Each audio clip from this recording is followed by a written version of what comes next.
Welcome to Easy Learning with Shreyaj. Friends, today we are going to learn Standard 5th Marathi poem Patang.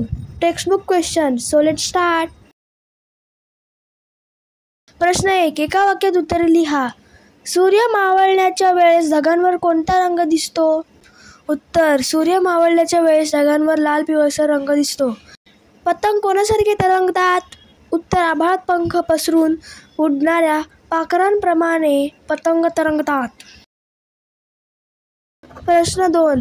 विरुद्ध अर्थाचे शब्द माहीत करून घ्या. लिहा. चढणे उतरणे, ओढणे ढकलणे, मावळणे उगवणे, मऊ कडक, चांगला वाईट, भराभर हळूहळू. प्रश्न 3.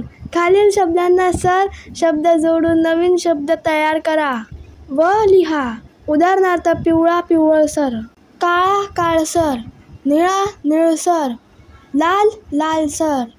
प्रश्न 4. रिकाम्या जागी कवितेतील योग्य शब्द लिहा. जशी डॅश डॅश आभाळात पाखरे डॅश डॅश पसरून तरंगतात, पंख दिसतील तैसे डॅश डॅश रंगीत पतंग, खेळ किती डॅश डॅश चांगला. प्रश्न 5. तुम्हाला आवडणाऱ्या 5 खेळांची नावे सांगा. उत्तर. लंगडी, क्रिकेट, खो खो, कबड्डी, फुटबॉल. प्रश्न 6. खालील शब्द वाचा असे आणखी शब्द लिहा. 1. पळापळ, रडारड, पडापड. उत्तर. धडाधड, पटापट. 2. मऊ मऊ, वरवर, कळकळ. उत्तर. कटकट, झुळझुळ, फडफड, सरसर, करकर. 3. रडत खडत, हसत खेळत, वाजत गाजत. उत्तर. अटक मटक, पडत सडत. प्रश्न 7. समान अक्षराने शेवट होणारे कवितेतील शब्द लिहा. मावळतीचा, मजेचा, रोवणी, ओढुनी, चढुनी, बरोबर, भराभर, आभाळात तरंगतात.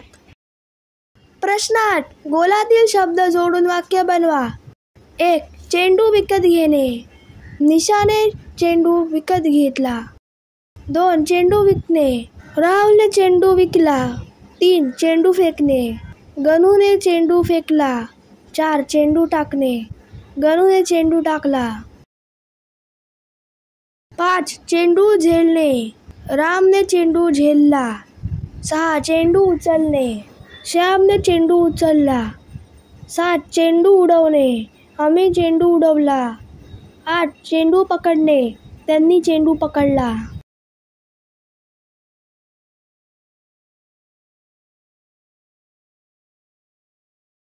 So friends, if you like this video, please subscribe my channel and don't forget to press the bell icon. Thank you friends and bye bye.